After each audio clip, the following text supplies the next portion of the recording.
Alors, c'était un jour normal, un soir, il fait nuit et je suis dans sa chambre. Je ne sais même pas si mes parents peuvent imaginer où leur enfant est en ce moment. Et j'ai cette mini-robe. Parfois, les choses qui traversent nos esprits, Seigneur, ta miséricorde. Et il y a mon ex qui est en train de me toucher. Il s'est dit sûrement que today not today. Aujourd'hui, finalement, il va avoir cette fille, mais j'entends cette voix qui me dit, Alicia, qu'est-ce que tu fais ici? Et je commence à pleurer. Le gars, il n'a rien compris.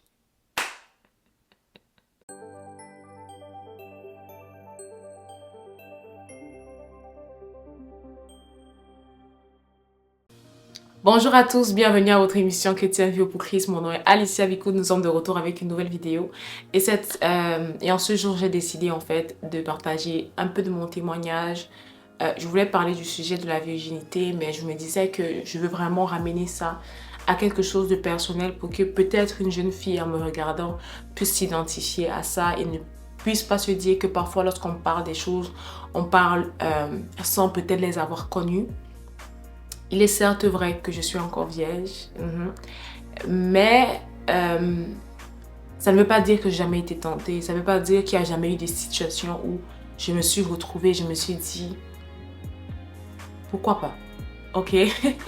Donc, comme je vous dis, je vous ai dit à l'intro, il y a cette journée-là où j'ai l'impression que je vais potentiellement perdre ma virginité. Mais pendant un court instant, c'est comme si mon corps est avec ce jeune homme, mais mon esprit est autre part. Et j'ai la conviction que Dieu est en train de me voir. Et je me dis, je ne peux pas. C'est comme si en fait Dieu est en train de me voir et je me dis, qu'est-ce que je fais là? Et en ce moment, je me mets à pleurer, le gars il comprend rien, il est comme, tu pleures quoi? Je dis, je peux pas. Like, il était déjà loin dans sa tête, dans son âme, dans son esprit. Mais moi j'étais comme, God is watching me, Dieu me voit. Et je me lève ce jour, je me rappelle, il m'a dit, je vais plus jamais te toucher, pas de bisous, pas de câlins, rien. Parce qu'il était tellement en mode, what is this? You know? C'est quoi ça? Et, euh, et j'ai su que... avant de pouvoir continuer, je veux juste que tu puisses savoir que si tu tombes ici, que tu n'es plus vieille, ce n'est pas une condamnation. Et je vais vous expliquer plus tard pourquoi c'est important de garder son corps. Mais j'ai su que ce jour, le Seigneur m'a gardée en me parlant et par la grâce de Dieu, j'ai écouté. Je n'étais pas encore née de nouveau, je n'étais pas encore enfant de Dieu comme je le suis aujourd'hui. Mais c'est pourquoi je comprends et je pense que tout le monde qui a donné sa vie à Jésus avant peut témoigner de ça. Et même toi, si tu n'es pas encore chrétien, je te dis ça, ce sont les histoires des autres. Tu peux peut-être témoigner de ça. C'est que Dieu nous commence à nous parler. Le Saint-Esprit commence à nous attirer parce que c'est lui qui convainc de péché, de justice et de jugement. Donc, il commence à nous parler, il commence à nous envoyer des signaux. Et parfois, on s'entête. Mais par la grâce de Dieu, ce jour, je ne me suis pas entêtée. Donc parfois quand mes amis sont comme Alicia, est-ce que ton corps ne te démange pas? Voilà, je vois, tu es célibataire. Like, est-ce que parfois euh, tu n'as pas les démangeaisons? Pour être vrai avec vous, euh, je peux sentir le besoin de me dire, ok, j'ai envie d'être en couple. Mais jamais mon corps me démange. Je sais. Pourquoi? Parce que je pense que lorsque... Peut-être ça va d'une personne à une autre. Mais quand je vous parle souvent du fait que tout ce qu'on voit, tout ce qu'on entend, les conversations qu'on a, les gens avec qui on marche, les comportements qu'on a, jouent également sur notre capacité à pouvoir nous garder dans la pureté ou non.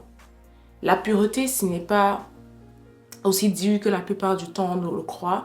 Mais le problème, c'est qu'il y a beaucoup d'éléments qui peuvent rendre cette pureté difficile à vivre. Et je veux parler et je veux partager avec vous quelques éléments ici. Et je veux vraiment encourager une fille vierge qui se dit c'est démodé d'être vierge, qui se dit ça ne vaut pas la peine, ou qui se dit je suis amoureuse.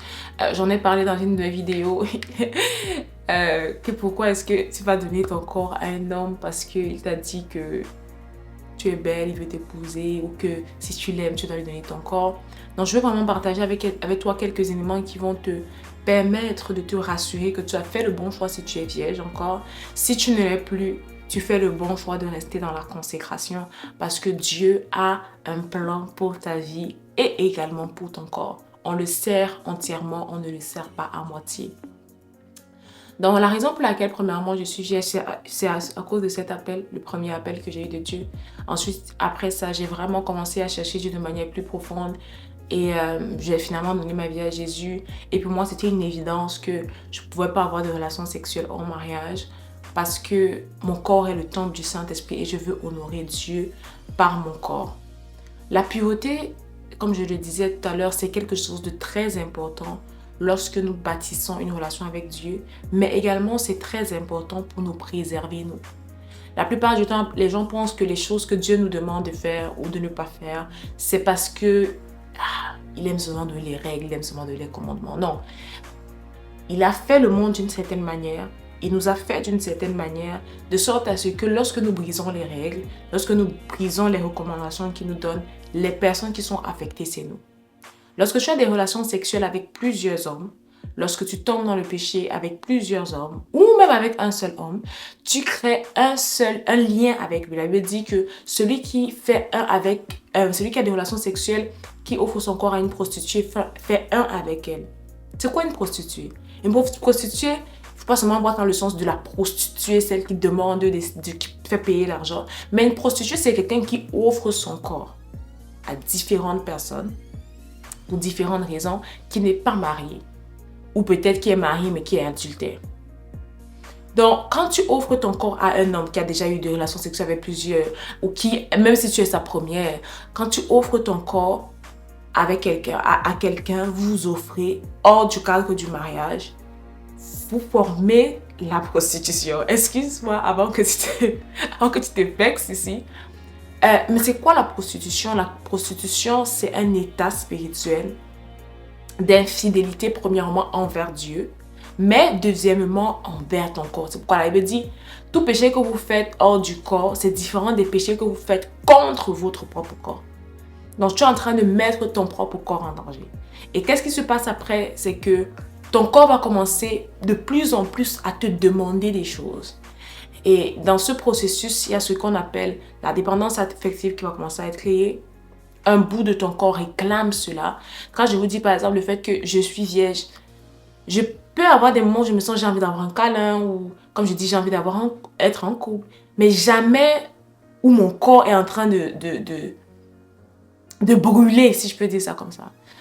Pourquoi? Parce qu'il y a des choses que mon corps n'a jamais expérimentées, il y a des choses que mon corps n'a jamais fait.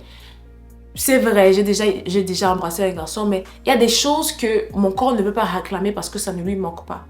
Mais lorsque tu fais un avec quelqu'un dans les relations sexuelles, vous vous connaissez, ton corps réclame quelque chose. Et dépendamment de comment est-ce que ton corps fonctionne, dépendamment de comment tu es, il y a certaines personnes qui entrent dans ce qu'on appelle, ce terme-là est beaucoup utilisé pour les femmes, donc on appelle ça, j'ai oublié.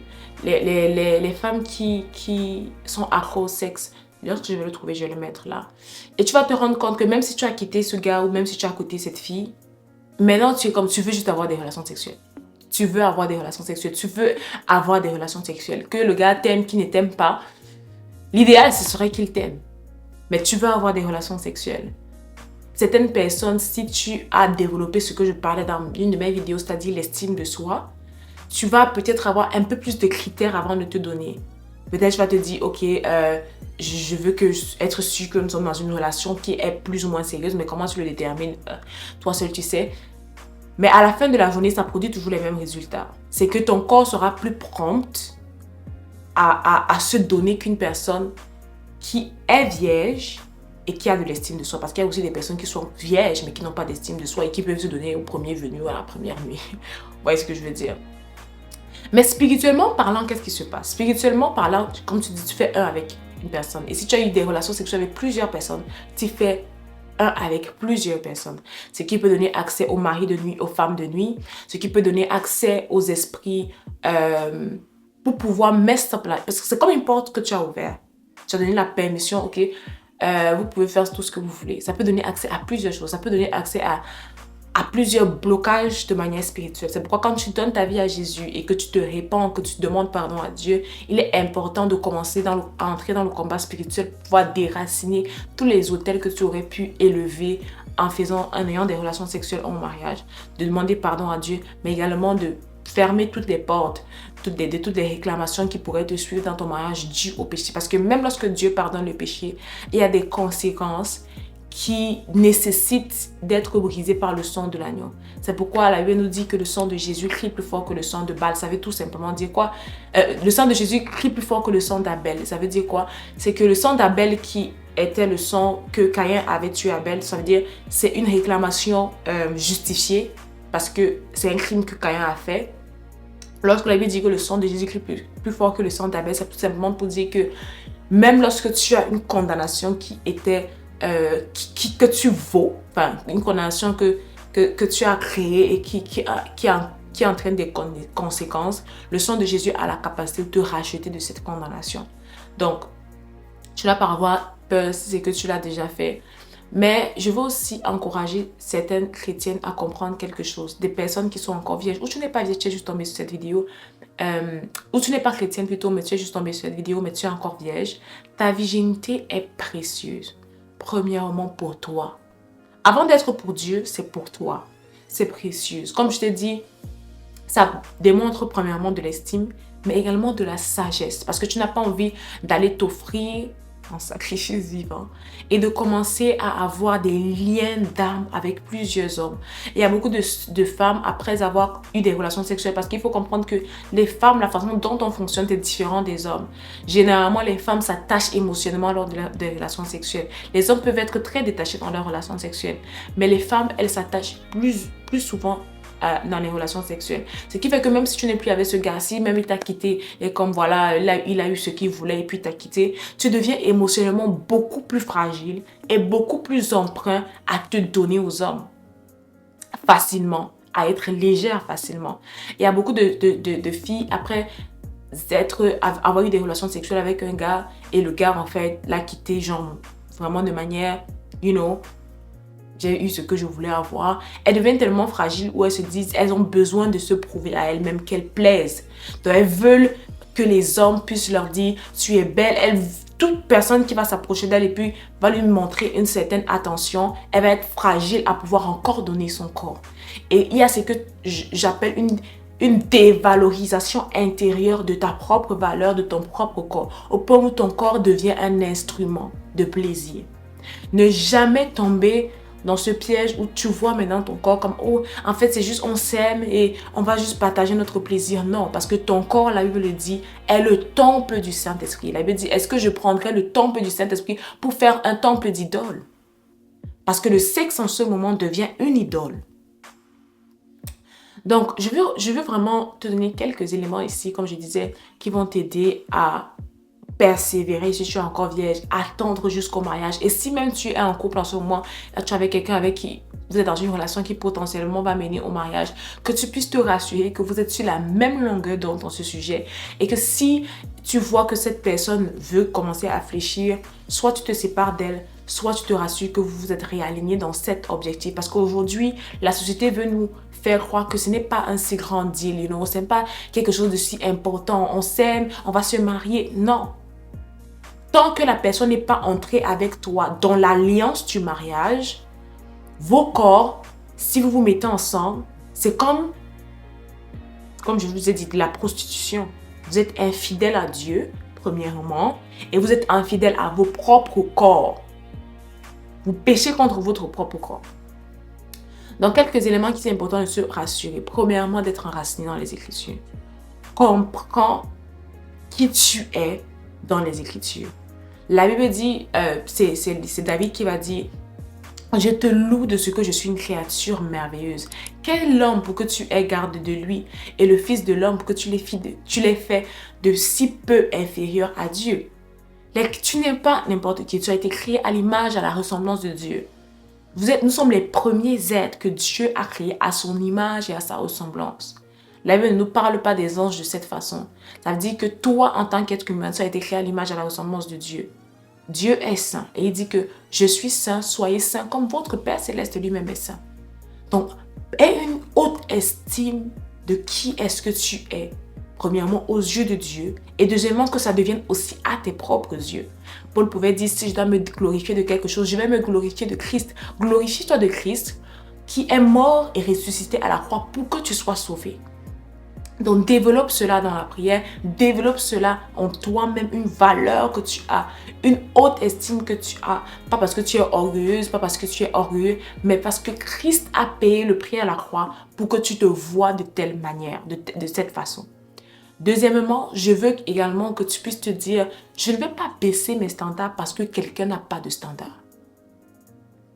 N'essaye pas de forcer quelqu'un à avoir tes standards. Parce que beaucoup de femmes, je nous parle à nous personnellement, parfois on a envie de baisser nos standards, se dire, oh, il m'aime vraiment.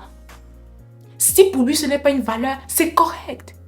Est-ce que tu penses que ton Père Céleste va te donner à quelqu'un qui veut briser ses règles avec toi? Parfois vous êtes là, vous priez, vous demandez, Seigneur, envoie-moi un signe, est-ce que c'est lui, est-ce que ce n'est pas lui? C'est clair, c'est déjà tellement flagrant, mais tu veux chercher des signes où ils sont déjà évidents. N'aie pas peur de te dire, oh, je vais rester célibataire, oh, je vais perdre cette opportunité. Il y a beaucoup de sœurs, il y a beaucoup de filles qui ont eu des relations sexuelles au mariage. Elles ont fini par se marier avec les gars, elles sont mariées aujourd'hui. Est-ce que ça veut dire que c'était la volonté de Dieu? Est-ce que ça veut dire que c'est comme ça que Dieu fonctionne? Non.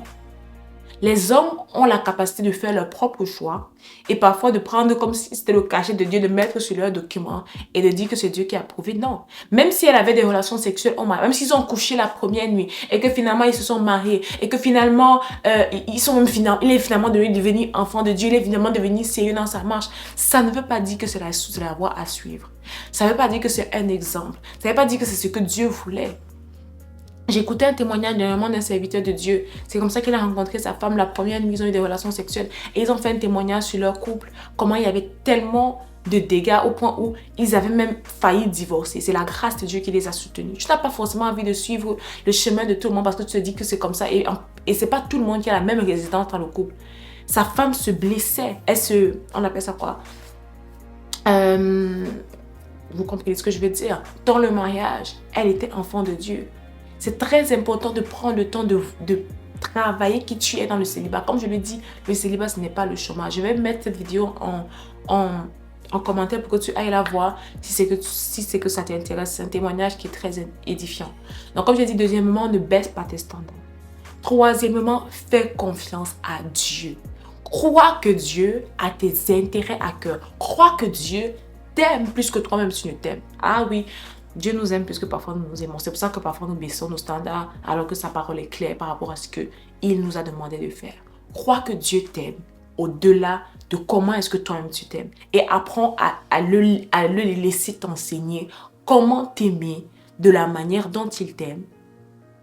Et de croire en lui, de lui faire confiance quant au conjoint de ta destinée, quant à ton mari, quand est-ce qu'il va venir, comment est-ce qu'il sera, est-ce que vraiment un homme qui se garde jusqu'au mariage, ça existe? Ça existe. J'en connais personnellement. Des hommes qui n'ont jamais embrassé leur femme, qui sont dans des relations. Je connais un, il est dans une relation depuis 4 ans. Je lui ai dit que moi je l'encourage parce qu'il doit aller épouser la fille de Trouville. Il est dans une relation avec une fille depuis 4 ans. Il n'a jamais embrassé. Même le smack. Jamais. Déjà premièrement, il a un grand appel dans sa vie. Il prend ça au sérieux parce qu'il se dit, je suis appelé à l'œuvre de Dieu et je ne peux pas tout simplement mess up with my life. Et justement, j'ai cette chanson que j'aime beaucoup. Je t'invite à... Je ne sais pas si elle est en français disponible. Ça dit, il y a une prophétie sur ma vie. Je ne peux pas échouer. There is a prophecy over me. I cannot fail this one. I cannot fail my Lord. Je ne peux pas laisser mon Seigneur. Je dois accomplir ma destinée. Et tu dois te voir comme ça.